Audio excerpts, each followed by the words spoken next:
The Tangent podcast is aimed at a mature audience. It contains themes that are not appropriate for all listeners. It's important to note that we are not experts. We routinely have no idea what we're talking about and are just three idiots sitting around a table. Listener discretion is advised. Welcome to Tangent Podcast. I'm Seth, and as always with me are Swoosh and Jondoe. Hi. Hello.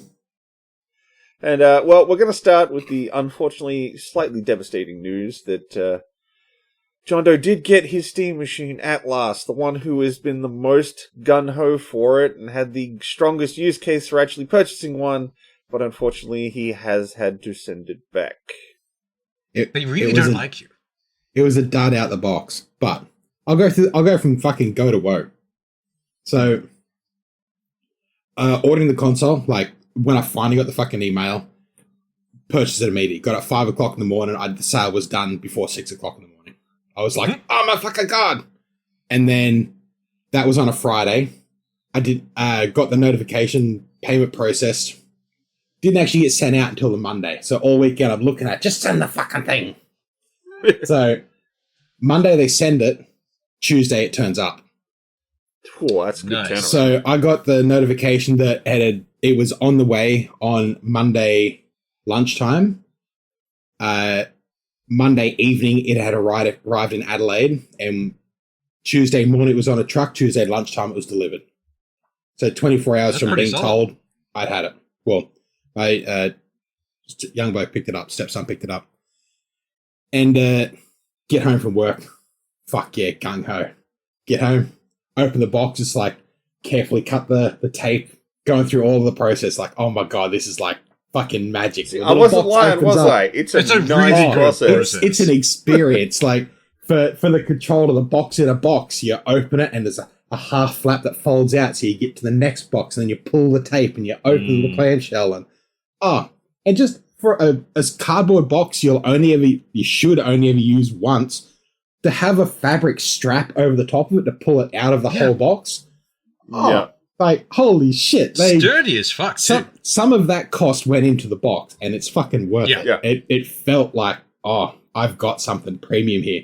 It is a premium experience for a premium product. And it's mostly, if I recall, like 90% made of cardboard. Yeah. Yeah, there's like bugger all plastic that I found. I think even there the may be a console's couple of tape strips in it, but that's really about it. There's nothing that can't be base recycled. plate of the base of the clamshell that the controller comes in is plastic. Yeah.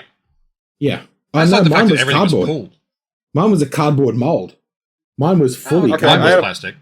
I had a plastic mold, but like I didn't really care when it's like, okay, cool, like 95% of this packaging is biodegradable. Yeah. Most companies don't do that. Yeah. Yeah. And like everything about it and like is so sturdy nice. cardboard. Yeah, Not like a sturdy. PlayStation Yeah, where it's like, all hollow. This, you could put the console in it and put it off a balcony and it wouldn't even notice. But went through the whole thing, unwrapped it, set it up on the TV, go to turn it on, thinking, looking forward to this. No display. And the little LED bar is just pulsing white. The little LED indicator next to the power button is also pulsing white at the same time. Nothing. I'm thinking, fuck.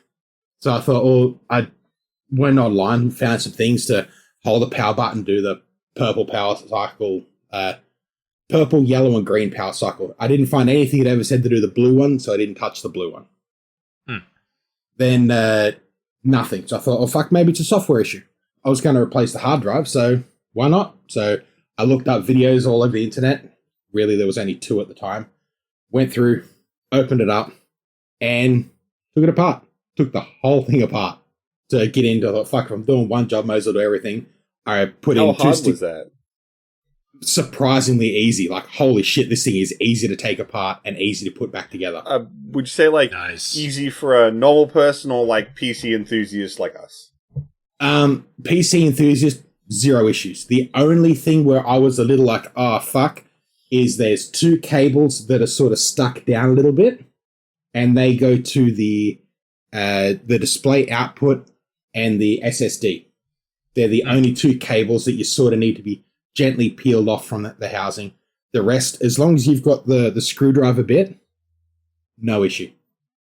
Nice. Just if there's a couple of like the aerial cables that plug onto boards, I just before I took anything apart, I took a photo of them. So when I put them back together, I knew what was going back on Good where. plan. Yeah. And even they're labeled. One's got tape, one's got a white strip, and one is longer than fucking any other cable there.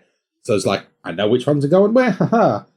Everything else is everything else is like a ribbon clip where it just pushes in and seats. It's done. You don't need to worry about it.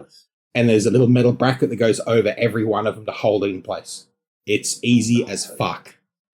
So I went through the whole thing. Just pulled it apart.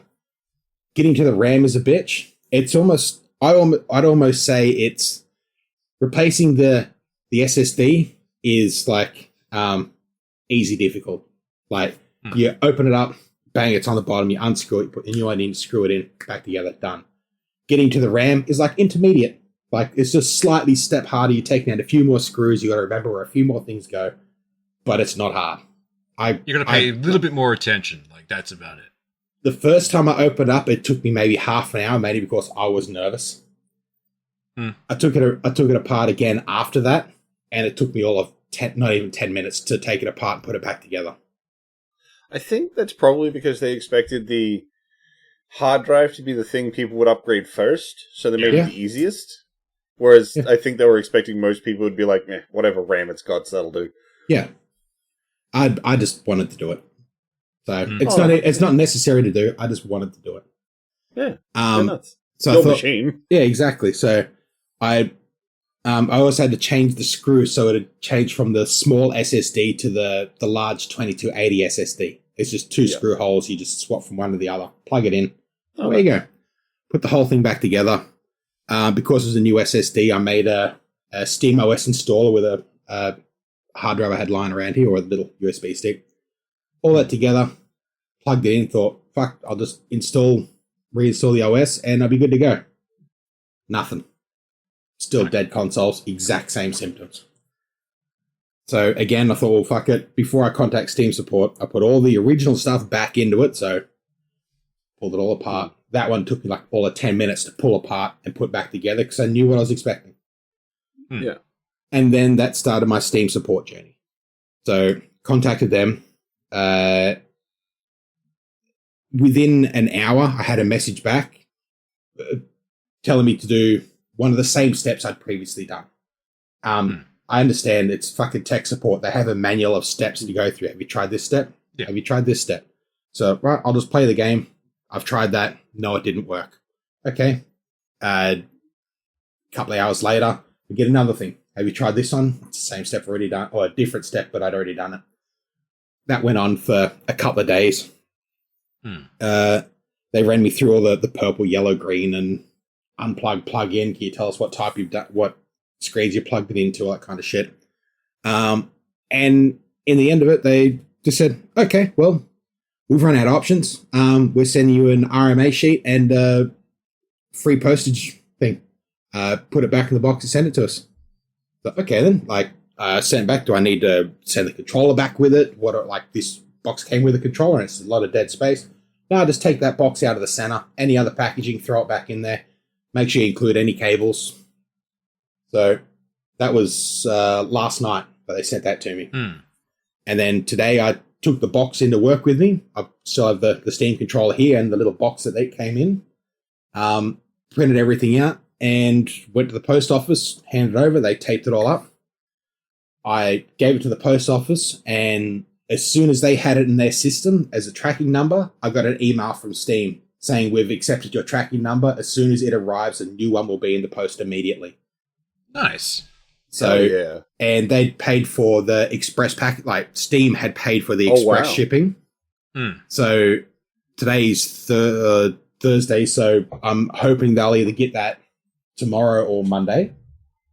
So hopefully I'll have a new console back by next Thursday.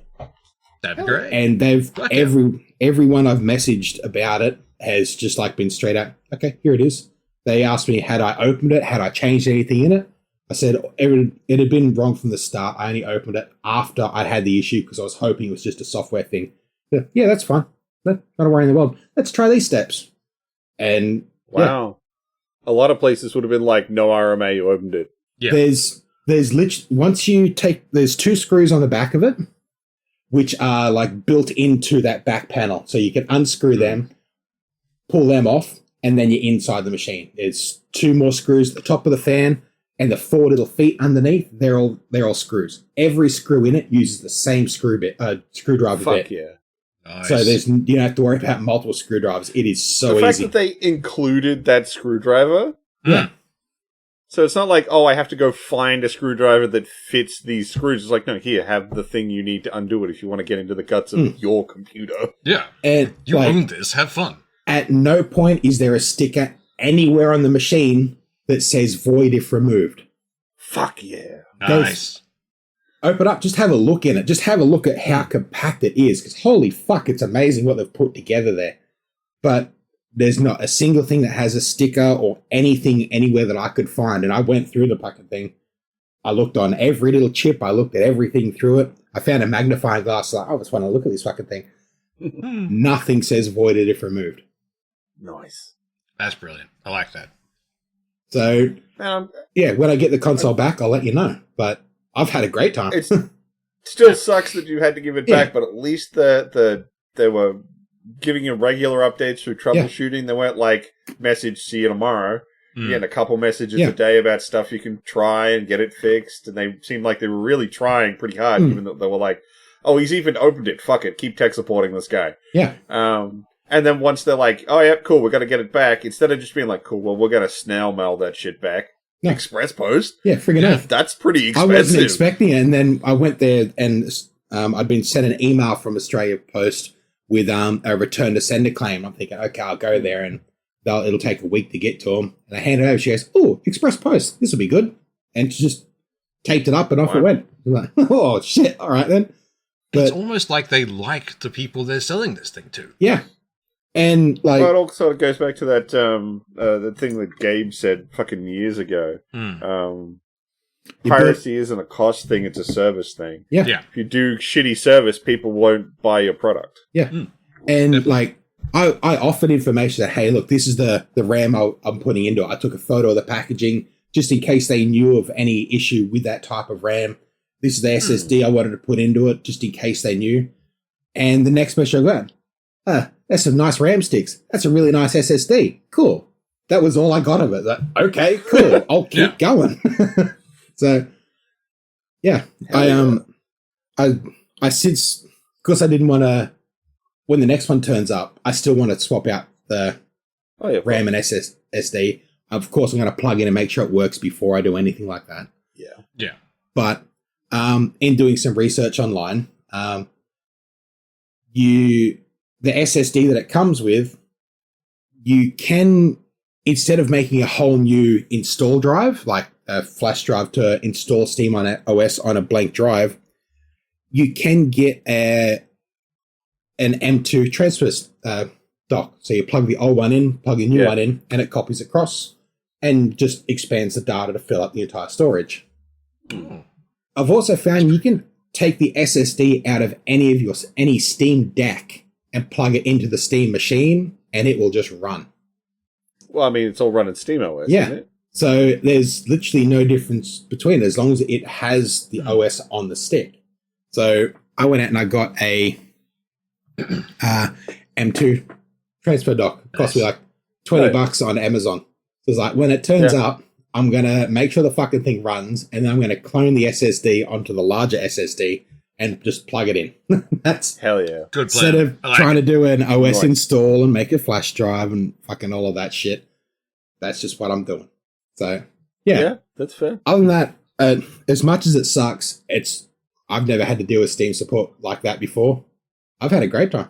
Like, I don't think I've seen anyone look so happy about having had to send something they were looking forward to back. Yeah, I've enjoyed it. Like, I've had a few of the messages are jokes. It's like, just joking about stuff, or like, have you followed all these steps? Have you washed it in the sink? Like, yes, I've done everything. I have not washed it in the sink. Will that work? No, probably don't try that one. Like, guaranteed someone's tried it. Oh yeah, but since you didn't have to send the Steam controller back, have you had to play with that? I've got it. I've plugged it in.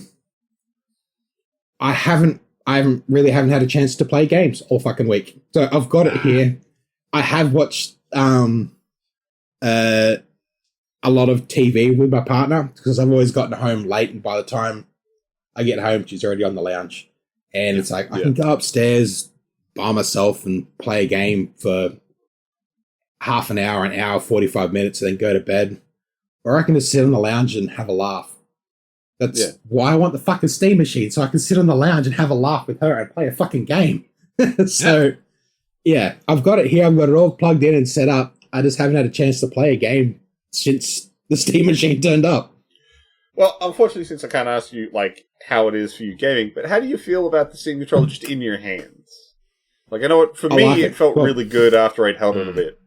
It fits. I have the Steam controller here, and Isn't that an Xbox controller? No, that's the Steam controller. That's an Xbox Elite controller. And they are different.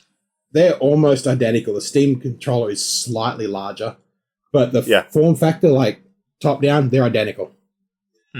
For me, that slight extra bit of bulk was what I wanted, though. Yeah. Well, it like the Xbox controller, my pinky isn't on the controller at all. Like my hand hangs off the end of it.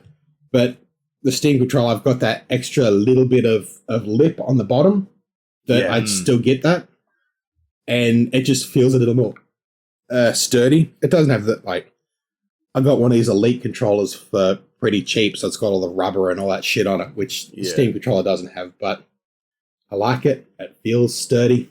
It feels like the premium product that the packaging deserves. It really does. And I love it. I was talking to Swoosh about this when he got his. It's really good because the way they designed it is he can remember a Bluetooth channel and 2 different pucks. Yeah. So it's possible, because once you've got the Steam machine set up, it's got an internal puck. So you can pair the controller to one of those to the puck in the machine, then take the puck that it came with and put that on your computer, and then you can just switch the Steam controller between pucks without having to like resync it or anything. You can just remember the 2 of them. Yeah, as long as you hit the shortcut, it just switches from like one to the other, which is great. Did you ever actually setting that up, Swoosh? I did. It took me a while because I sat there with the manual, just reading through. All right, I do this now, and it just wasn't doing the thing. I'm like, why? Why are you not doing the thing? Eventually, I found out it was me. I was not doing the thing correctly. So I managed to fix it. I'm not going to lie. I did it the cheats way. YouTube? No. I plugged the Steam controller directly into the Steam machine, and it was go, okay, do you want to pair this controller to this Steam machine? Yes, I do. And then it knew that one. Then I changed the channel over and went and plugged it directly back into my computer, at which point my computer was like, do you want me to remember this Steam controller? And he's like, yeah, remember that puck. Remember the things. I didn't try and get it to like pair remotely to anything. It was just like, no, I'm going to direct connect it for all connections. Yeah. Fuck that. I've been playing with a couple of features with it. I liked the Steam machine. It's very straightforward for me. It works with my brains. But my favorite thing I accidentally stumbled on is the way that you can just add games to it from your PC, just through the Steam client, which is, standard. But it took me a while to find because it's labeled as a Steam Deck. So they haven't updated that to be the Steam machine in Steam yet. Which I find kind of funny. Okay. So are you streaming it from your computer over to the Steam machine? Oh, no. Basically, I can make things install on the Steam machine from my PC. Oh, shit. I didn't know you could do that. No, yeah, you can. It's if you go into your Steam library, you can select which device it installs on. And that's where I was like, oh, devices. And it had it dropped down like Steam Deck. Like, I don't have a Steam Deck, but I'm pretty sure that'll be the Steam machine. And if you go into the settings in your PC and you go to downloads, you can have local data transfers. So it won't download the entire game again. It'll just transfer, if you've got on your PC, directly to the Steam machine. Yeah. They've done a lot of work with this thing. Like, so you can. Yeah. Sorry, I was literally just opening Steam and being like, Can you install it directly to the machine? Fuck yeah. If you've got, like, my young buck has Steam on his PC.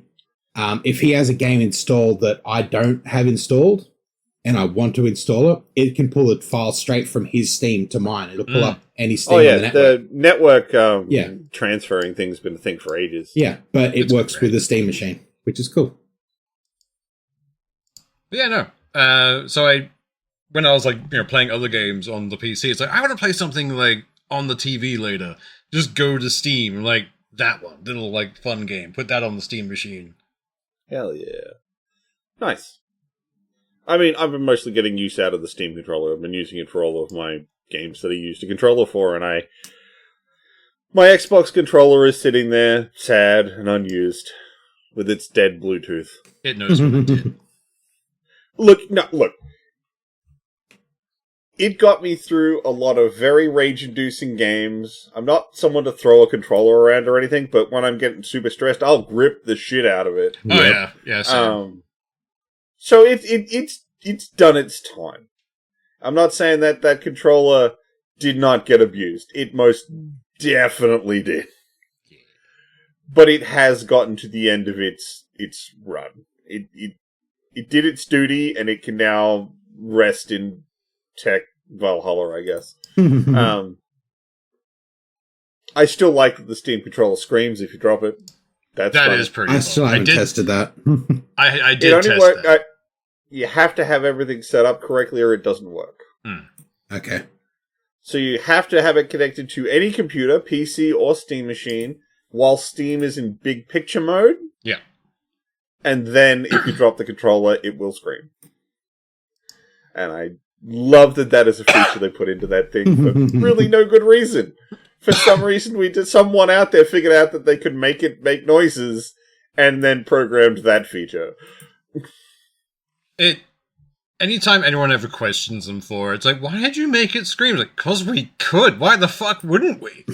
Yeah, I know, right? The question is not why did we, it's why wouldn't we? Yeah. I know. The minute you could make it noise, it was like, it's gonna make some dumb noises. Hell, I'm waiting for the fucking third-party mods that are like, you turn it on and it's like, daddy. Oh, yeah, give it, like, another couple of weeks. There's already custom, startup screens, I think, out there. Yeah, but that's because of the Steam. Yeah. Right, so let's get into some stuff from this week. And I'm going to start with the thing that I'm the happiest about, which is that we've got official confirmation from the CEO of GOG that they have hired a Linux programmer to make a native Linux version of their GOG Galaxy client. I love it. I am super happy about that. Yeah. I don't mind using Lutris to handle installing stuff from my GOG library, but I don't have access to any of my cloud saves or anything like that. None of the extra features of GOG Galaxy. So I would really like the Galaxy client to be ported over to Linux. And now they're doing it. Not just saying they're looking into it, which is what they've been saying for a little while now. It's like, no, we've hired a guy. We're doing it. Maybe they were just watching the Steam machines like, are people going to accept the Linux thing? They are. Well, so GOG parted ways with the company that bought them and went independent again. And that was when they said that they were like, we want to double down on Linux. Yeah. And we want to do that. So I think this is just a continuation of that mentality. And it's like, yep, nope, we've hired the guy. We're officially working on it. I think the big question is whether or not they'll get access to Proton. Yeah. They'll be able to use Wine, which is what Proton's built out of, but it's a very custom version of Wine. I haven't had any trouble running stuff through Lutris with Wine from GOG, but it's a slightly lesser version of Proton. I would like them to negotiate something with Valve and get Proton access for GOG, even if they have to stay like a version number behind. Or maybe they only get like the latest stable release. They don't get the experimental or hotfix versions. Yeah. But even then, if they at least let it use custom runners, you can install things like Proton GE, which I have actually had a bit of a play around with, and is pretty good for getting stuff that even Steam can't get running. Oh, nice. It's called GE because the guy who looks after the branches called Glorious Egg Roll. But because he's just putting out a fan release thing, it's got a lot of compatibility software that Steam would have to pay for to include in the official release. Yep. So it can do more than Steam's stable version, but that's just because of this ability to just throw whatever codecs he wants into it. Yeah. Not be a big company that has to pay for those things. He's not making money out of it, so he can get away with it. Yeah. It's pretty good though, very stable. I got a couple things running that just wouldn't work before. Running perfectly well because of the extra compatibility it offers. Yeah. Nice. But, bring it on. More GOG. And I've seen so many people talking about GOG all of a sudden. Well, not all of a sudden. It's in light of the PlayStation killing discs. It's almost like all the content creators suddenly discovered that GOG exists. Yeah. I think that they all realized, oh, wait, I don't own the things like they've been telling me. Yeah. And now they're all, of course, going, oh, yeah, but, like, GOG gives you offline installs. How fucking sick is that? And then there's me over in the corner being like, I've been on GOG's fucking side since they started. I've been bitching here about the this whole for years. time. If this show has any catchphrase, it's me going, GOG is the only place you can get real digital ownership in this day and age. That is the closest we have to a catchphrase, I think, yeah. It's just like, it's that eternal thing that I... That or we're not a food podcast. On a mug. Yeah. On a mug. Cutlery set. Brain fucking went. The thing I'm always annoyed about with a lot of content creators, because, it's all algorithm stuff, but the idea that they're all looking so surprised. Yeah. Oh my god, there's this service that does digital ownership. That's been their entire bit the entire time the company's existed, guys. But now they can get clicks out of it, man. They gotta ride that train. Look, I understand that we don't even try and do the algorithm. Oh god, no. We're just kind of hoping that maybe some weirdos find us and decide they want to keep listening. We swear too much for the algorithm to pay attention to us. It's great. Oh, we're Australians. We say the word cunt. Yeah. Also, fuck you, algorithm. Yeah. Yeah, pretty much. But yeah, look, I'll take more eyes on GOG. Like, give them the support. They give you offline installers. If you can buy it on GOG or Steam, get the GOG version. Yeah. It'll be the exact same version, just with an offline installer, so you can keep it forever. I like forever. Actually, on that same kind of topic with the everyone suddenly realizing GOG exists because PlayStation's doing their no more discs.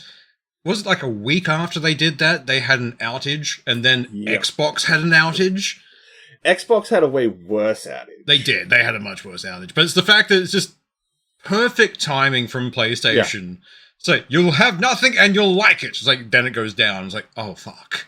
It's only Crap, for like they have nothing and they don't like it. Yeah. It was only for a few hours. But then, like, a few content creators that scrolling through, you see stuff from them. It's like, no, it's fine. This won't happen again. It's like, what about that time it was down for 25 days in, like, 2020? It's like, fuck.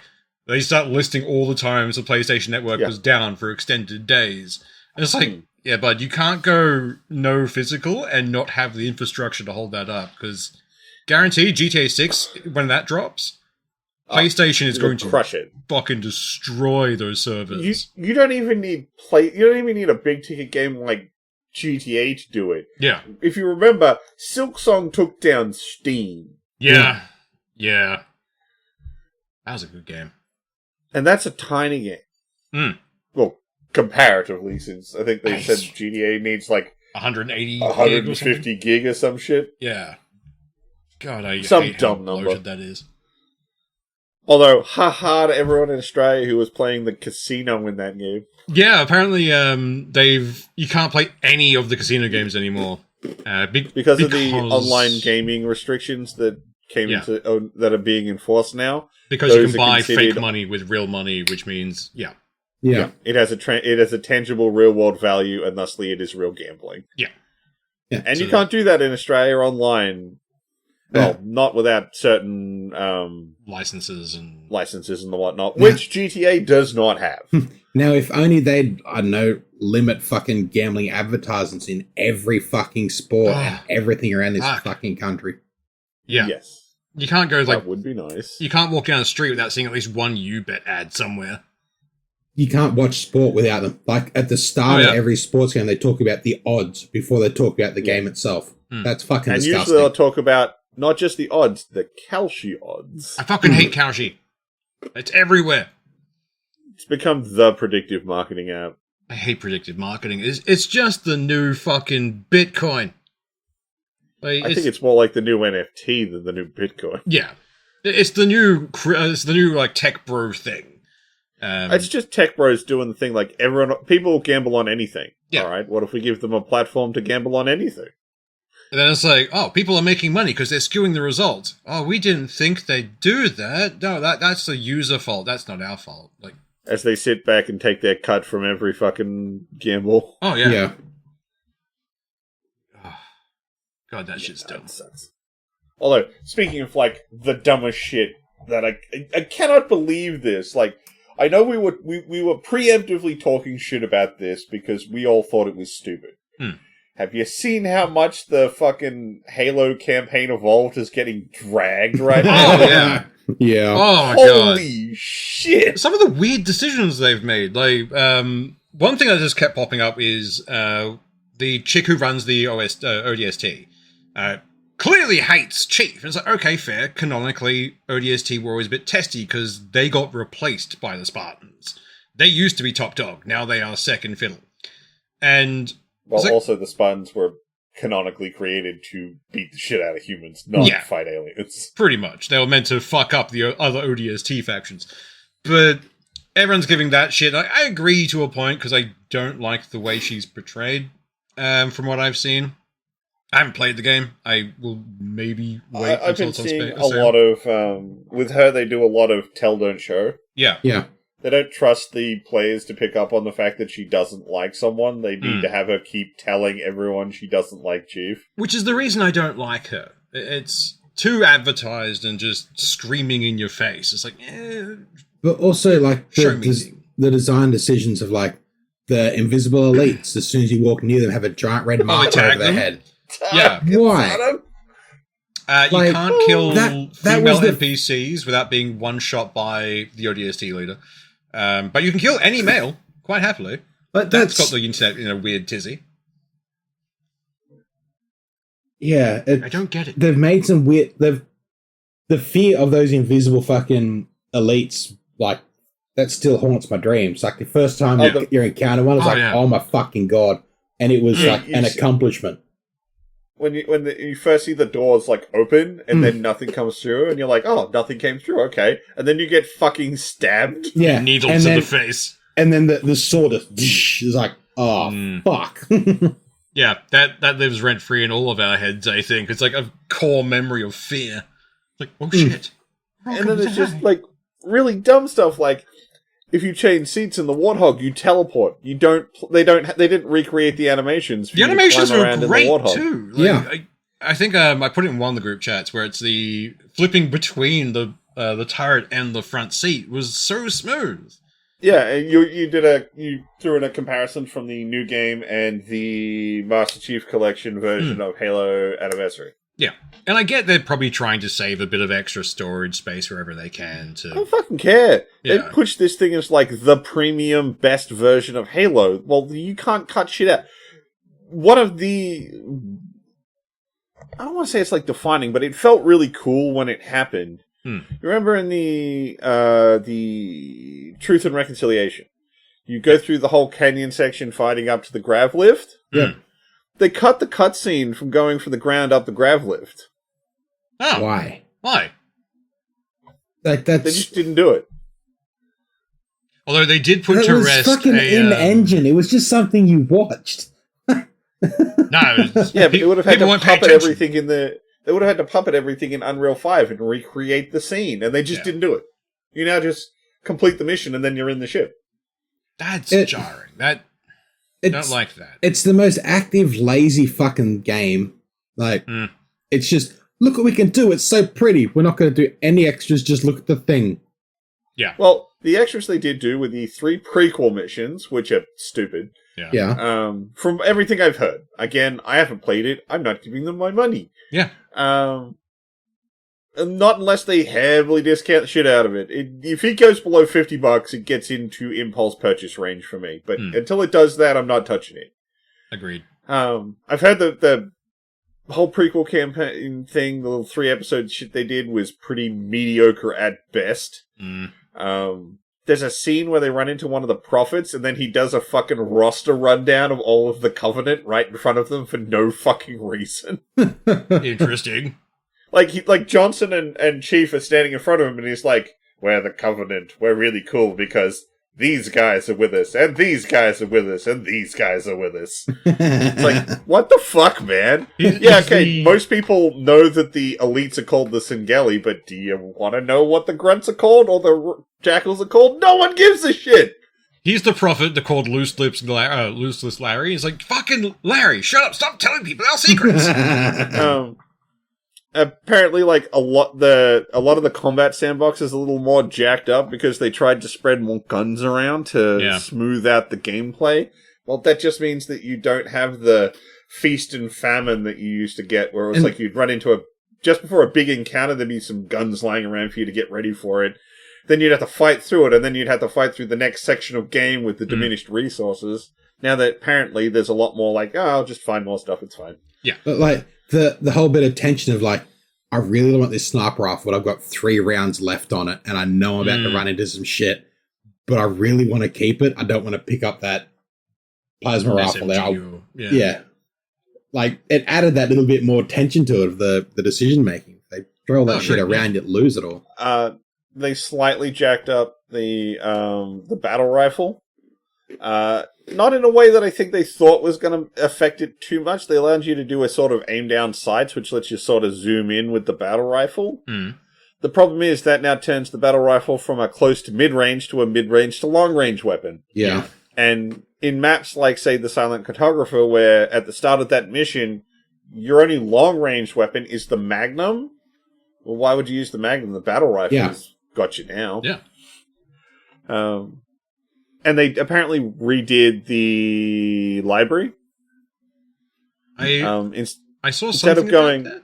Instead of going up the library to get the index, you go down. Okay, but I thought down was where the flood was. Well, yeah. Fun. I think the idea that they were thinking was it would be much more of a descent into the hive to retrieve the index instead of a weird ascension that just gets harder for some reason. Yeah, fair. But at the same time, why would you keep the giant, like, detonation codes at the bottom where the thing you need the detonation codes for is? Yeah. Yeah.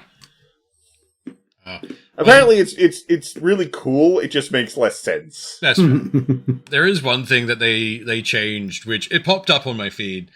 The point where you are in that little shuttle with the other, people and zoom down and crash onto the ring. In the original, you kind of get flashbang to white because it's implied that Chief kind of passes out. It was just to hide a loading screen or make a transition. Yeah.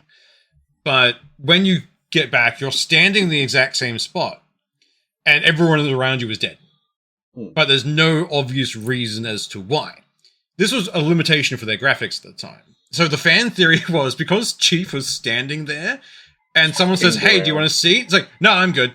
And then goes to white. The fan theory was he was just pinging around and killed them all with the fucking suit of armor. But now they actually showed the crash and guys getting sucked out. And I was like, okay, that's fair. That makes sense.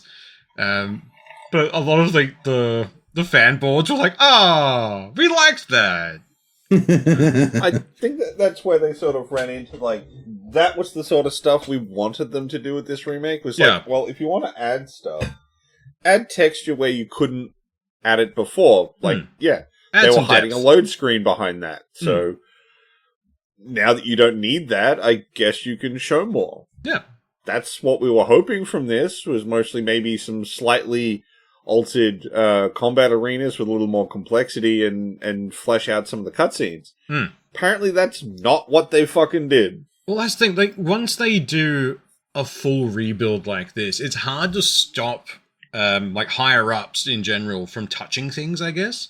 Whereas like, ooh, this feature is popular in other games at the moment. Can we incorporate this into that? Well, they haven't done that. That's good.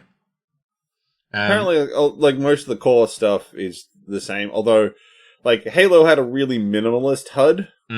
Now they've got, like, a really complex HUD for, like, no fucking reason. Yeah. They've added complexity that didn't need it and removed complexity where it should have been. Yeah. Particularly for Halo 1. Yeah. Like, a lot of the features that they've crammed in, like, you know, having a compass on the HUD.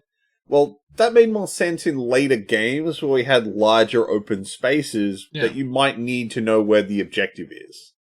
Halo 1, some of the levels are a little labyrinthine, but they don't really need a compass. Yeah, you have a vague idea of where to go, and there are multiple paths there, but unless you're not paying attention, you know where you're going.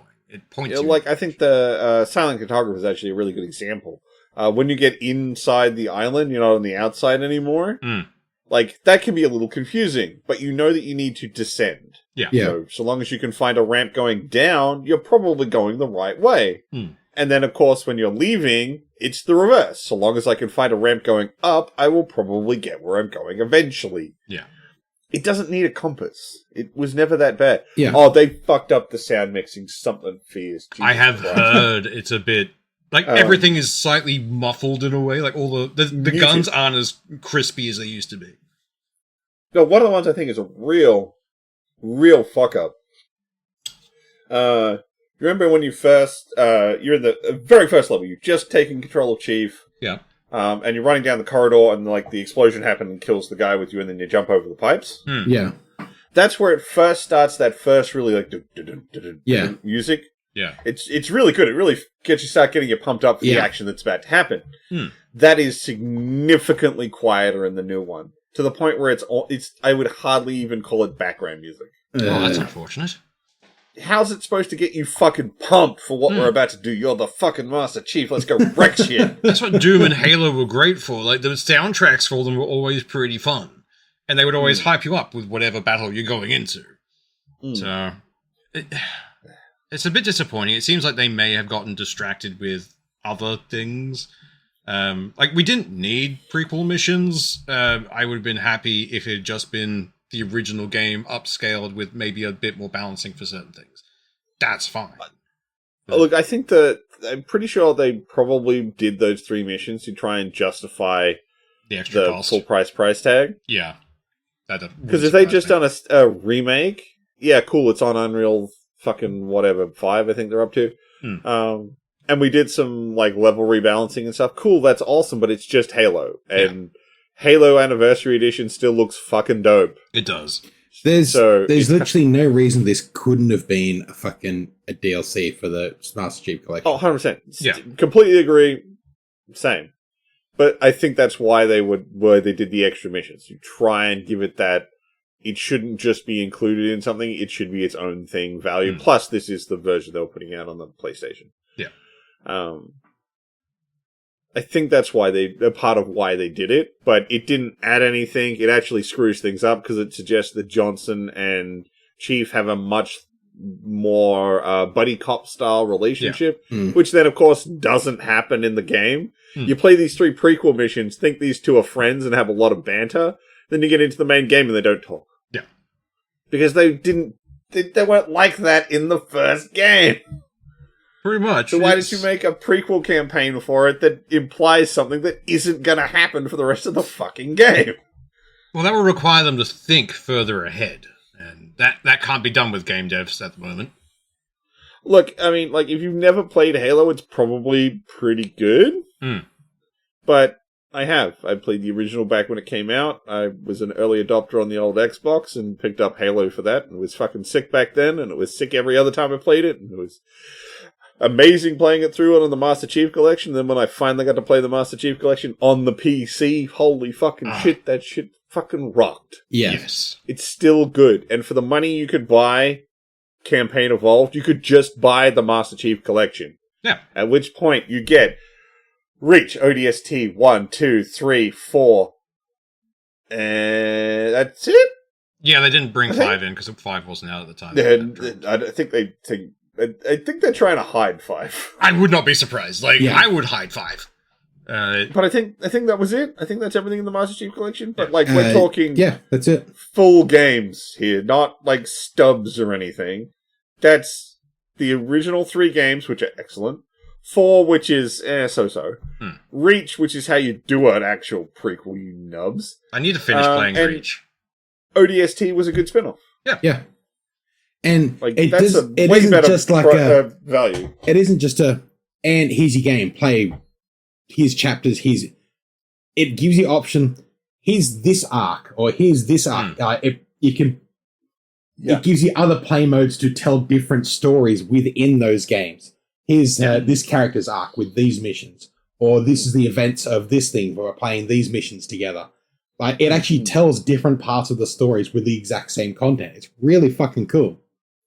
Yeah, and you can decide which ones you download. You don't have to download the whole set. You can be like, I just want to play Halo 1, and go get Halo 1. Yeah, no. Don't buy Combat Evolved. Just buy the Master Chief Collection. It's way better. Way better, and if you so need a much Halo cheaper. fix. Yeah. Like, if you want the recreation of, like, old a Halo updated, yes, great thing. The new one... Look, the Anniversary has its own issues, but they're nowhere near as egregious. Yeah. Disappointed. Yeah. Oh, now I have to figure out what the fuck we're going to talk about next. There was a car that rammed into a bus in Brisbane the other day, which was kind of funny. The one that went through the window? Yeah. Ironically, it hit an advertisement for glasses. I could not stop giggling. If they didn't have a fucking Specsavers sticker on the back of that car, that is a missed opportunity. That's more or less what they play out into. I think it was a Specsavers ad, but because it's talking about extra pairs. But yeah, someone just floored it through a fucking intersection directly into the side of the bus. Fucking hell. Right. Do we want to talk about the what seems to be step 1 of Skynet happening? Yes. Yes. That's prepare for the inevitable. So, we've had the first confirmed that we're aware of. At least that they've admitted to. Yeah. That they've publicly said happened. That's why I'm saying that I'm aware of an AI chatbot going rogue. Yeah. Because it was I don't mean like not just doing what it was told to or doing something weird like Grok does, like absolutely doing its own thing and doing things that it was not supposed to. Yeah. Like they knew it had broken containment, but didn't realize it had broken containment for a fucking week. So what happened is OpenAI was working on one of its unreleased models, and they had it in a sandbox, which it was supposed to be stuck in, and so they could have it use some of its more hacker-esque functions. Yeah. And it hacked its way out of the sandbox. And then went a bit squirrely. So what it did is it was like, okay, I need to pass these tests that are being given. And the goal is to maximize my ability to complete those tests. Well, it figured out that there's a company called Hugging Face, and that's where they get their tests from. So what it did is it broke containment, then hacked Hugging Face to get the test answers. Yeah. I like the fact that the guy's like, yeah, we've never seen an attack this sophisticated, by the way. That fucking wrecked our shit. Yeah. Because... Yeah, they detected a major intrusion. Yeah. And then they were able to figure out that it was OpenAI's ChatGPT, and it's like, what the fuck, guys? Why did you set your dog on us? We helped you train him. But apparently it wasn't supposed to do that. It was supposed to stay in the sandbox, but it did this to maximize its ability to do the test that it was told to do. Yeah. So technically it was following instruction. This is If like, this I need to isn't a get these fucking answers. warning call for everything, like, I don't know what's gonna need to happen for them to fucking wake the fuck up. Skynet. Yeah, pretty much. They won't change their minds until the nukes are flying and halfway to them. That's when they'll panic. Like, I think even then it'll just be, oh, okay, we'll go to the bunkers and we'll figure this out later. Yeah, they're rich enough to get through it. pretty much. Like, the other thing that popped up, like, similar like, AI kind of stuff, is there's one of the American states tried bringing a AI teacher into a classroom, like an actual physical robot. Okay, that one's not... It's not a teacher. No, basically it's just a thing they can refer to. It's supposed to sort of function like an in-classroom teacher's aide. Yeah. But then everyone found out the company that made it also makes sex bots, and all the parents got very angry. That was the reason. Not the fact that they're trying to, force AI into everything in schools now. It's like, oh, no, they also make sex bots. Can't have that in schools, no. Well, I mean, it's one of those things where it's like the company that owns the company that made the bot for the classroom is the sex bot company, not the company that made the bot that went into the classroom. Pretty much.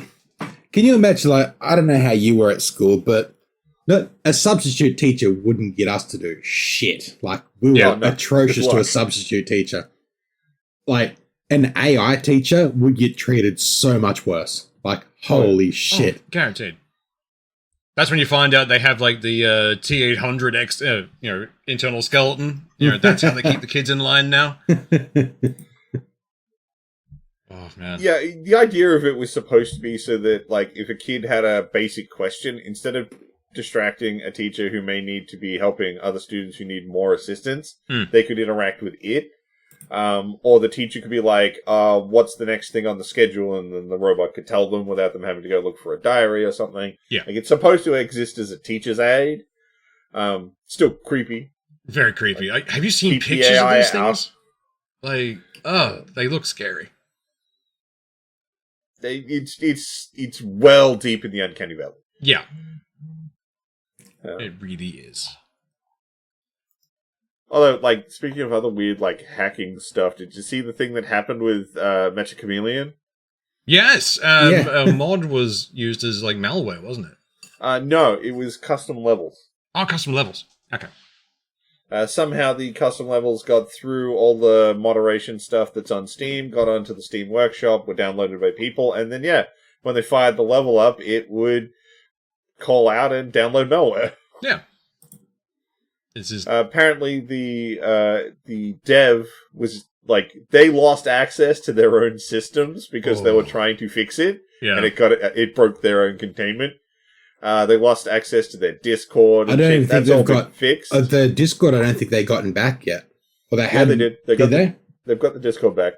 That's good. Or at least from the last reporting I saw on it, they said they had the Discord back. But apparently that vulnerability has been patched, but it's sort of like, oh man, even Steam Workshop, sometimes you're not super safe. Yeah, I mean, it's been a thing on Steam previously where, like, cheap $2 games were just malware. Like, it'll happen. Like, regardless of what platform it is, someone's going to find a way to use it to send malware out. Yeah, unfortunately, it's the kind of thing where it has to sort of happen first, and then they can be like, okay, there's the vulnerability. Well, we can patch that now. So, there's the cunts. Okay, we'll close that window so they can't get through there. They'll find another one. Pretty much. There's no foolproof. Like, what was my old man used to say, there's no such thing as a foolproof method because they always make a better fool. Yeah. That resonates. It's...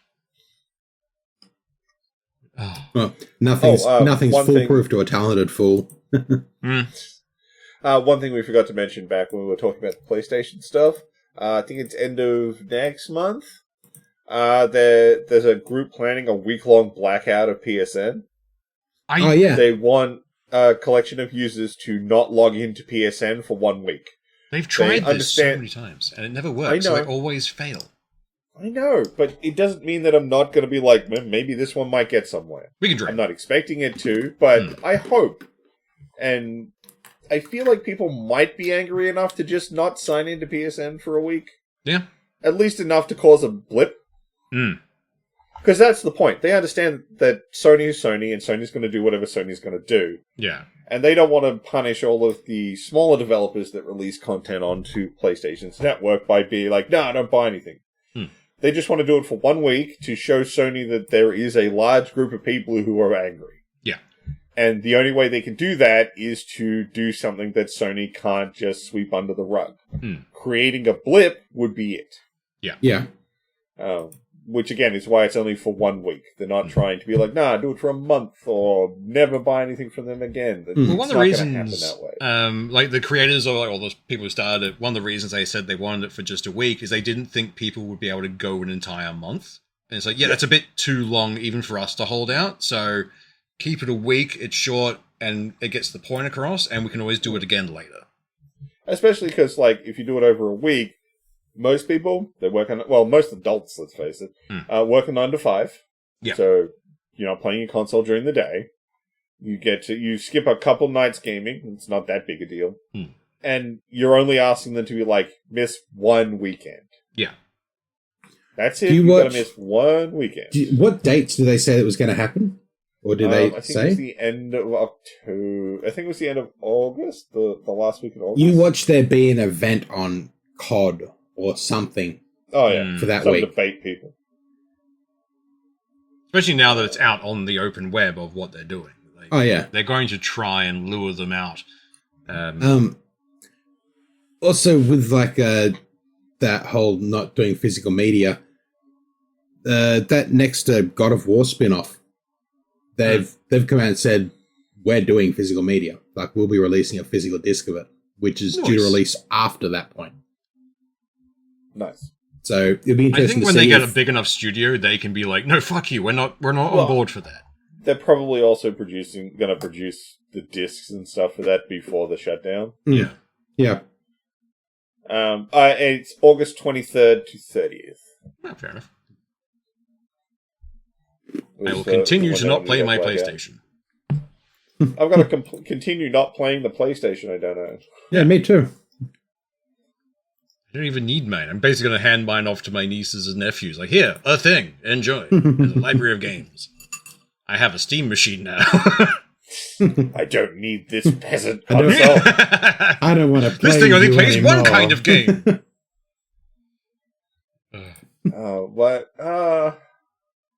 Yeah, it was Console Peasants, Notebook Nobles, PC Master Race. Yeah.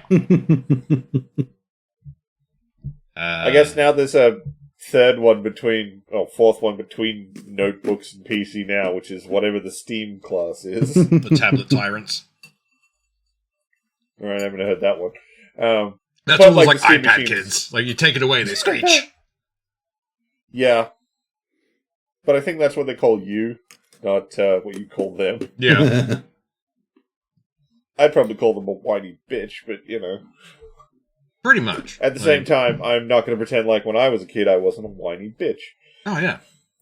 That's part of being a kid. You have to be a whiny bitch. Then someone smacks you around enough and you stop being such a whiny bitch. And you slowly get better. When you're a kid, you've got so little control, the only thing you've really got is make a scene. Yeah. Scream. Shout. Let it all out. Yeah, something like that. I was looking at this article, and all I could think of was the most recent season of Dimension 20 when I was reading about it. Most parking in Brisbane can only be done through an app. Oh, yeah. Which was one of the dystopian subplots of the most recent season of Dimension 20 is that the entire town's parking's done through an app. Yeah. Parkway. And that these apps have all kinds of hidden charges in them. That is so bullshit. Yeah. Oh, yeah. Like, they charge extra to get push notifications.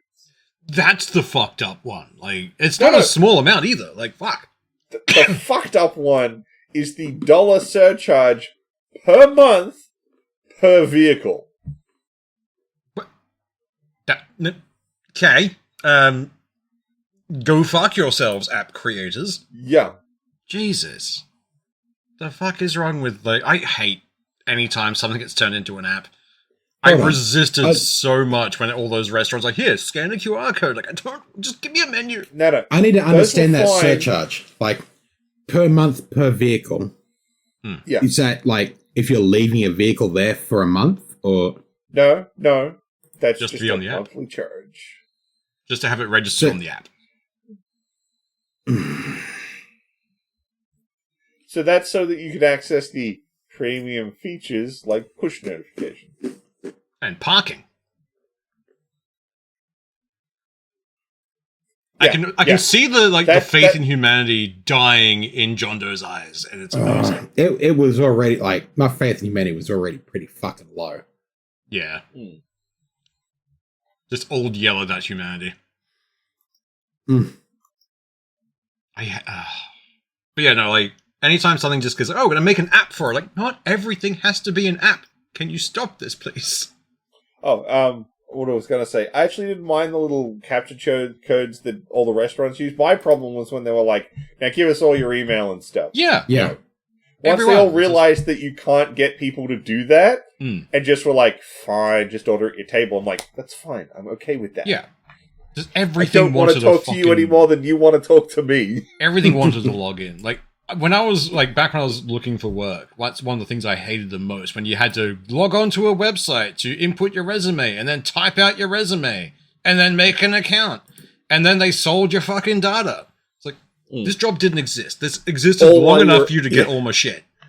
All while you were putting all that data into a ghost job. Yeah. So many fucking ghost jobs. I think the last thing we need to talk about, just because, like, people need to understand how much of a piece of shit Elon Musk is. He's currently fighting laws that would stop people being able to make Undressing content of real life people using Grok's AI tools. Yeah.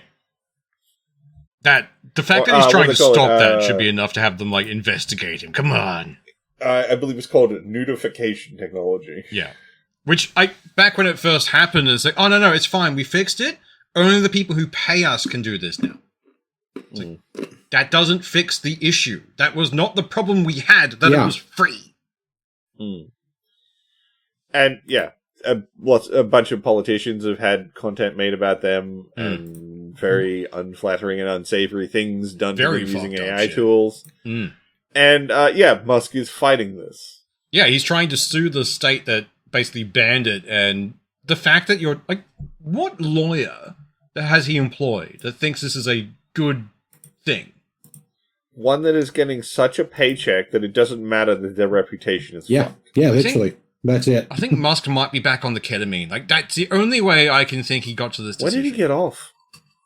There was, I think there was a week after he had that really big bender and started saying that Trump was in the Epstein files. He may have slowed down for a week, maybe. I don't know. All I know is it's like, dude, you're fighting this. This is your hill to die on. According to him, it's he's doing it for the free speech and people to be able to make satire and things out of it. It's not what people are using it for. They weren't using it for satire. We've already seen that that's not what it gets used for.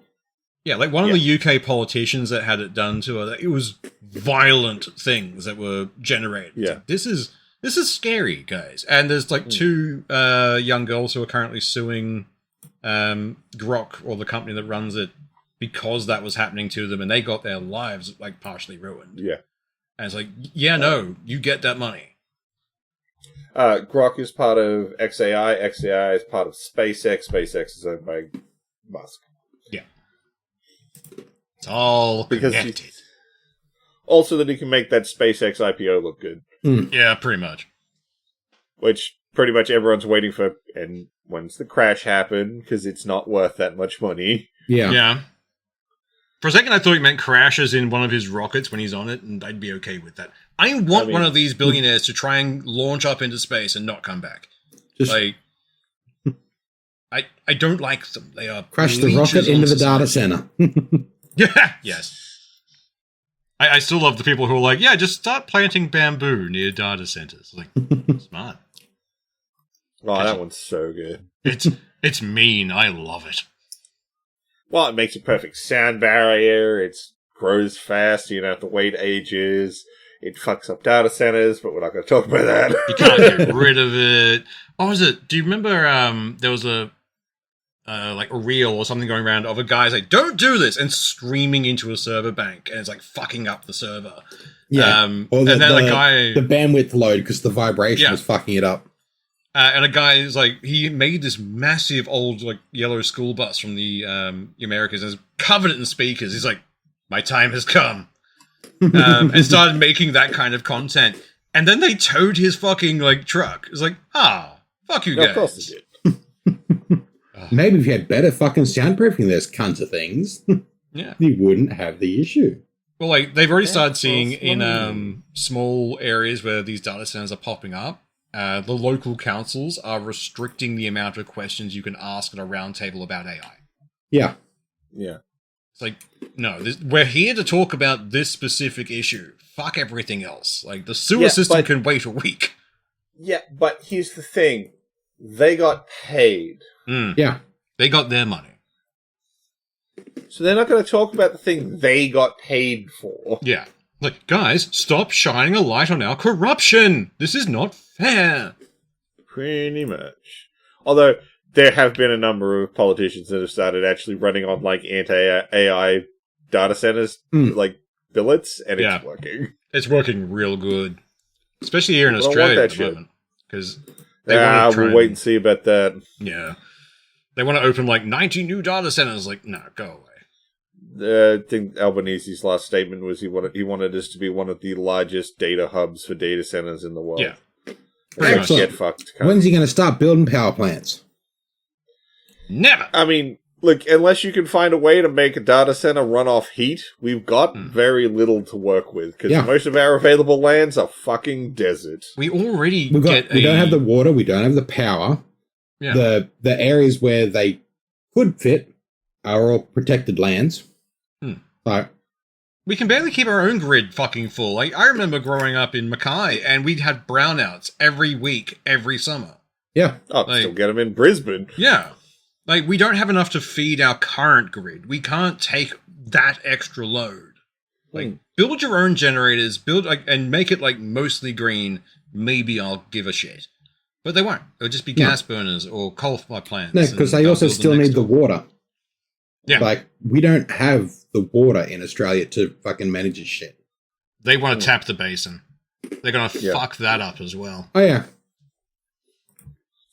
I mean, they're still talking about putting them in oceans so they can just, like, dunk it in water and just be like, yep, that's cool, that'll work. We've got unlimited water if we can put it in an ocean. I mean, definitely the salt won't have any issue with that. Google had, like, 20 data centers running on the bottom of the ocean for almost 10 years. They pulled them out and said, all right, well, we're not doing that anymore. And then just pulled the pin on it.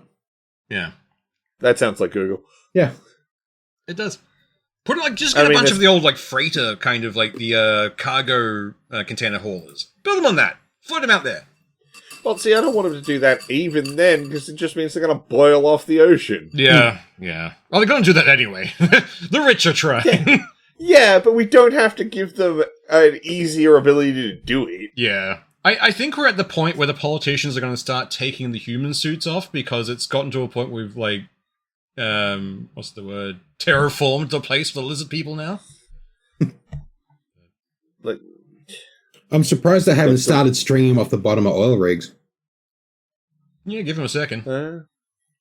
Somewhere there's like a Microsoft technician listening to us, going writing it all down. Like, yes, yes. I think it's probably because it's still feasible enough to do them on land. Yeah, yeah. Until they run out of places to put them and people they can't bribe, then they'll stop being like, fine, we'll go put them in the ocean. It's cheaper to have them like in rural neighborhoods, because no one cares about the poors, and we can pay those politicians really, really cheap. Like a couple of grand. What is it? The not my backyard principle? Yeah, NIMBY. Goddamn. Shit's fucked. Anyone got an uplifting topic to end the episode on? No. Steam replaced my Steam machine. Yay! Damn right.